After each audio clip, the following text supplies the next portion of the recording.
ಈಗ ಸಿದ್ದರಾಮಯ್ಯನವರಿಗೆ clean chit ಸಿಕ್ಕಿದ ಹಿನ್ನೆಲೆಯಲ್ಲೇ ಈಗ ನಿಮ್ದು ತೋಟ ಬಿಡದಿ ತೋಟದ ಬಗ್ಗೆನೂ ಕೂಡ ಚರ್ಚೆ ಆಗ್ತಾ ಇದೆ.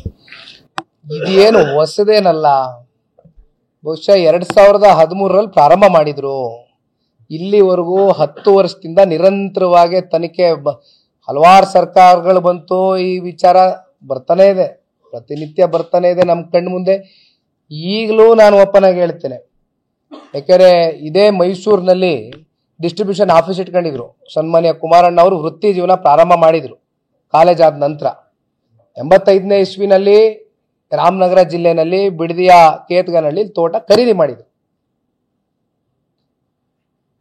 ಆಮೇಲೆ ಸನ್ಮಾನ್ಯ ಕುಮಾರಣ್ಣ ಅವ್ರ ಹೆಸರಲ್ಲಿ ಇರ್ತಕ್ಕಂಥದ್ದು ಒಂದೇ ಜಮೀನು, ಅದೊಂದೇ ತೋಟ. ಅಲ್ಲಿ ನಾವು ಯಾವುದು ಕಮರ್ಷಿಯಲ್ ಕಟ್ಟಡ ಕಟ್ಟಿ ಯಾವುದು ಬಾಡಿಗೆ ತಗೋತಾ ಇಲ್ಲ. ಕೃಷಿ ಮಾಡ್ತಾ ಇದ್ದಾರೆ, ಕೃಷಿಕರಾಗಿ ಬದುಕಬೇಕು ಅಂತ ಆಸೆ ಪಟ್ಟಿದ್ದಾರೆ. ನನಗೂ ಬುದ್ಧಿವಾದ ಹೇಳಿದ್ದಾರೆ. ಬುದ್ಧಿವಾದ ಅಂದ್ರೆ ಕಿವಿ ಮಾತು ಹೇಳಿದ್ದಾರೆ.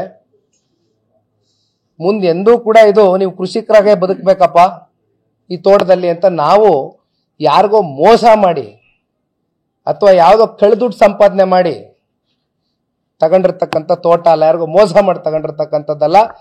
ಈ ರೀತಿ ಹಲವಾರು ಸರ್ಕಾರಗಳಲ್ಲಿ ಸನ್ಮಾನ್ಯ ಕುಮಾರಣ್ಣ ಅವ್ರನ್ನ ರಾಜಕೀಯವಾಗಿ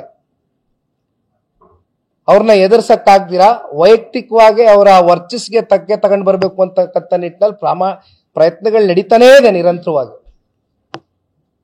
ಮಾಡ್ಲಿ, ಅದೇನೇನು ಮಾಡ್ತಾರೆ, ಕಾನೂನಾತ್ಮಕವಾಗಿ ಹೋರಾಟ ಮಾಡ್ತೇವೆ. ಬೆಳಗಾವಿಯ ಪ್ರಕರಣ ದಿನನಿತ್ಯ ಒಂದು ಹೊಸ ತಿರುವು ತಗೊಳ್ತಾ ಇದೆ.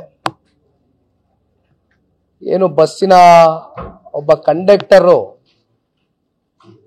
ಬಹುಶಃ ಕನ್ನಡದಲ್ಲಿ ಅವ್ರಿಗೆ ಅರ್ಥ ಆಗ್ಲಿಲ್ವೋ ಏನೋ ಗೊತ್ತಿಲ್ಲ, ಕನ್ನಡದಲ್ಲಿ ಮಾತನಾಡಿ ಅಂತಕ್ಕಂಥದ್ದು ಏನೋ ಕೇಳಿದ್ರು ಅಂದ ಮಾತ್ರಕ್ಕೆ ಅವ್ರ ಮೇಲೆ ಅಲ್ಲೇನ ಮಾಡಿರ್ತಕ್ಕಂಥದ್ದು, ಅವಾಚ್ಯ ಶಬ್ದಗಳ ಪದಬಳಕೆ ಮಾಡಿ ಈಗ ಅವರನ್ನೇ ಒಬ್ಬ ತಪ್ಪಿತಸ್ಥನಾಗಿ ನಿಲ್ಸಿರ್ತಕ್ಕಂಥದ್ದು ನೋಡಿದೀವಿ. ಆದ್ರೆ ನಿನ್ನೆ ದಿನ ನಾನು ಪತ್ರಿಕೆಯಲ್ಲಿ ನೋಡ್ತಾ ಇದ್ದೆ, ಈಗ ಸಾರಿಗೆ ಮಂತ್ರಿಗಳು ಅಲ್ಲೂ ಕೂಡ ಹೇಳಿದ್ದಾರೆ, ಕೂತ್ಕೊಂಡು ಎರಡು ಕಡೆಯಿಂದ ಇಂಟರ್ಫಿಯರೆನ್ಸ್ ಮಾಡಿ ಎರಡು ರಾಜ್ಯದ ಸಾರಿಗೆ ಮಂತ್ರಿಗಳು ಇದು ಈಸಿಯಾಗಿ ಸೆಟ್ರೇಟ್ ಮಾಡ್ಕೊಳ್ತಕ್ಕಂಥ ವಿಚಾರ.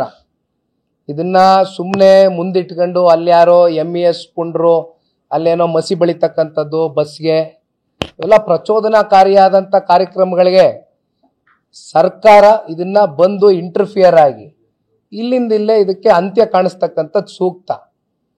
ಯಾಕಂದ್ರೆ ನೋಡಿ ಸರ್, ಕನ್ನಡಿಗರು ಬಹಳ ಸ್ವಾಭಿಮಾನಿಗಳು.